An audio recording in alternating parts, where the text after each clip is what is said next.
persons case turned homicide continues. It was 3 weeks ago when we aired our special report, the I-20 girl. Back in August 2000, Darlington County investigators found a woman's body at a trucker's rest stop on Interstate 20. It took 11 years before investigators identified the victim or named a suspect. But our investigation found more questions than answers. We found that the man named as a suspect was never charged. The lead detective on the case has since resigned, and the solicitor has reopened the case. Tonight, we're back looking for answers from the chief prosecutor into Michelle Hagedorn's case. Lead investigative reporter Jody Barr joins us from Marlborough County for an update on the re-investigation of the I-20 girl case. What we can tell you tonight, the solicitor's office is finished going through the I-20 girl's case file and is actively pursuing leads in the case. A little more than a week ago, investigators from Darlington County met with investigators in North Carolina to compare case notes. Darlington County's chief prosecutor tells me he's much closer now to making a final decision in the I-20 girl's case.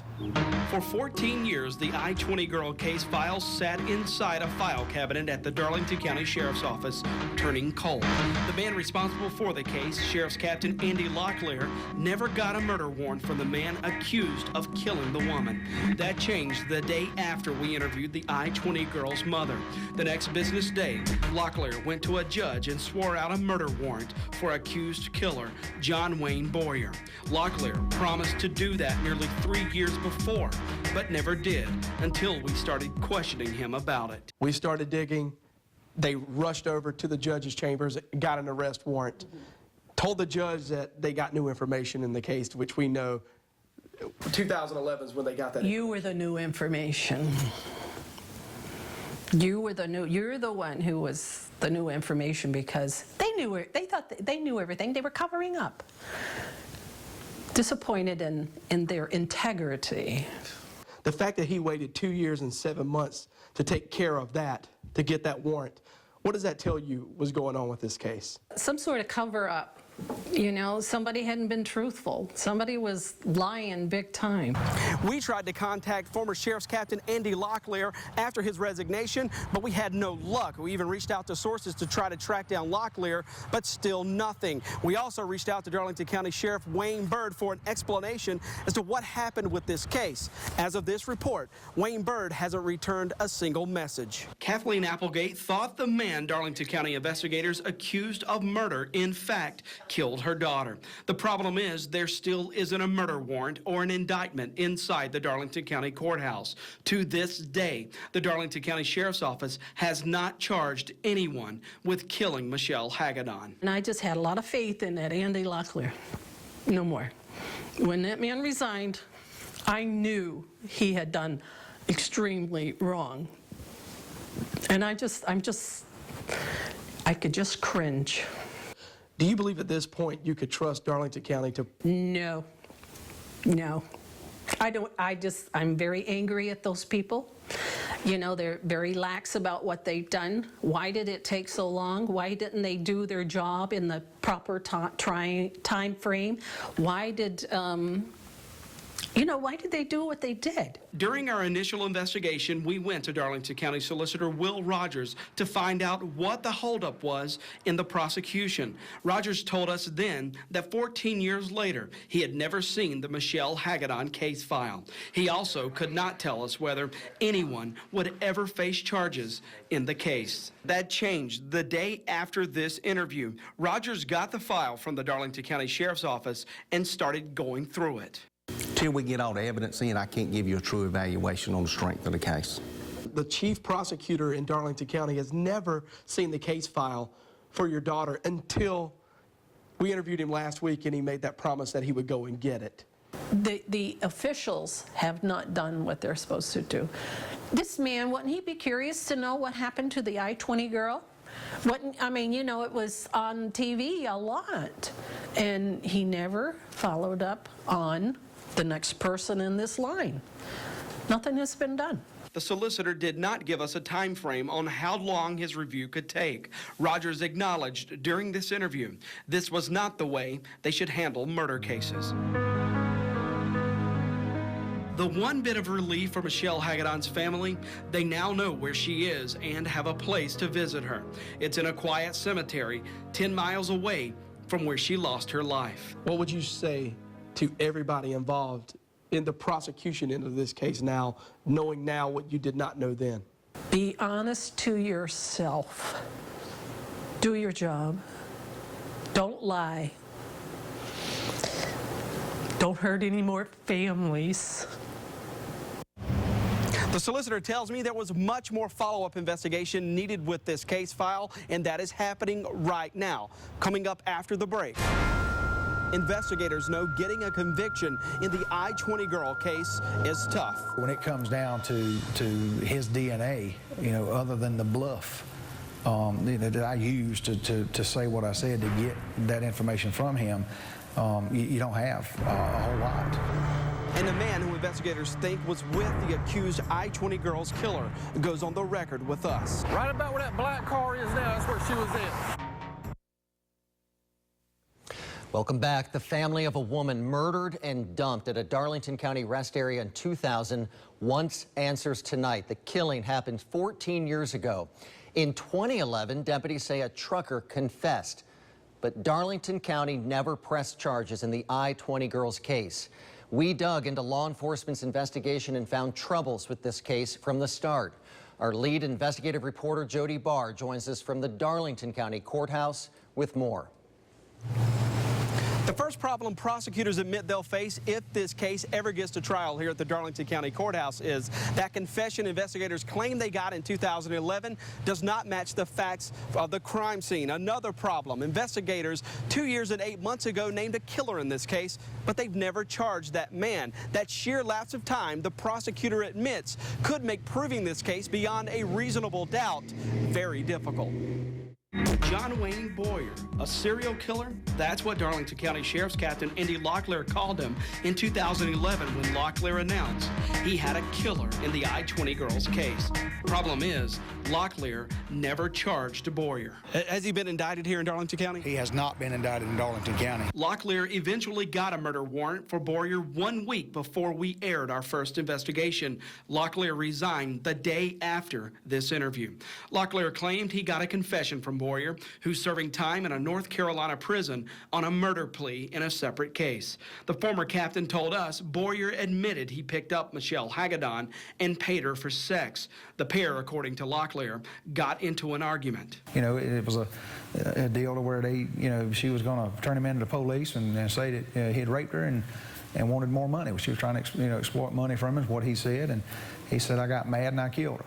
Investigators found Hagedon's body lying in the woods at this I-20 rest stop. The pathologist determined she'd been strangled, the murder weapon still wrapped around her neck. I think somebody said like 14-gauge wire that was actually, it was wire and a brassiere that was around her throat when the body was actually looked at. It's how investigators say Boyer confessed to doing it that could pose a problem for prosecutors. I said, why would your DNA be on this wire, which was what was used to strangle this person? And he looked, sat back in his chair, and he actually said at first, he said, my DNA ain't on that wire because I strangled her with my shirt. And to one-up me, he actually confessed to killing her. Is that enough to support a charge? Columbia defense expert Jack Swerling says it's not. If they go in and this is the basis of their case, that they have a confession and they know that it was done by a wire and he is admitting to the crime but saying it was done with a T-shirt, I would argue that that's reasonable doubt as to the veracity of the investigation and the statement itself. Another problem, the time it took to get the murder warrant. Swerling says that shows even investigators did not believe in their case. Would you have a hard time convincing a jury that this may not be the killer? You had a confession 3 years ago. You did nothing with it. You're now prosecuting the case. Nothing's changed, and that happens a lot. There's just no new developments. Nothing's changed. So if you have that information 3 years ago, why didn't you prosecute it then? Because you had a doubt. Because you had questions about whether or not this individual committed that murder or not, or you would have prosecuted him early on. The lead investigator admitted to us, aside from the confession, he has no other evidence to tie John Wayne Boyer to the I-20 girls' killing. No, you're right. We didn't have this, and we didn't have this, and we didn't have this. But, you know, it is what it is. I mean, that's just, you know, you can beat yourself up, and you can say, you know, wish we had today what we had, or wish we had then what we have today, and it would be a totally different story, but it's not. I mean, it is reality.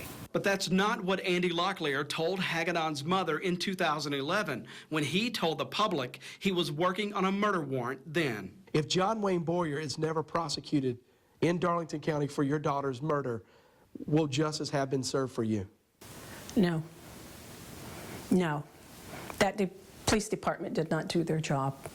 I just can't imagine. I can't imagine Boyer getting away with this. I just can't.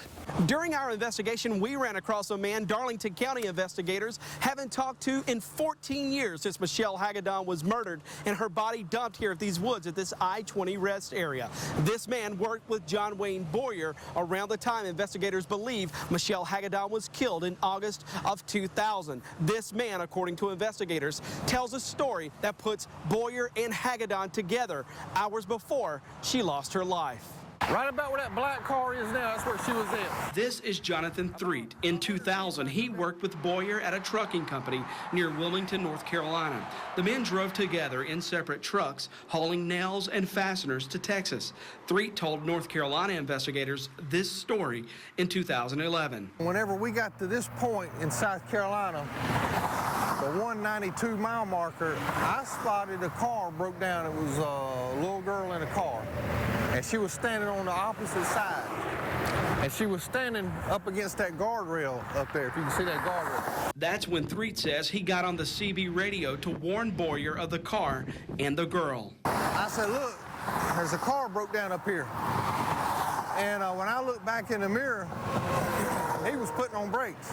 Threet says he went on to Texas and Boyer stopped. The next day, Jonathan Threet says he saw Boyer again as he was making his delivery. That morning he showed up, and he was wanting to go ahead of me after I had gotten there first. And I told him, no way, man. I said, I got here first. I'm unloading first.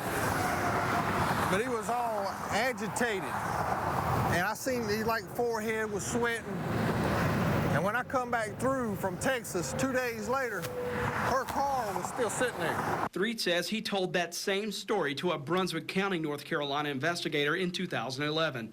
Darlington County believed his story, going as far to say it would support a murder charge against John Wayne Boyer. The corroborating information was the fact that, you know, we had an eyewitness that used to drive truck with Mr. Boyer. They were teaming up going to Texas, and his account of that particular time in Mr. Boyer's life was, yeah, they did stop in Dillon.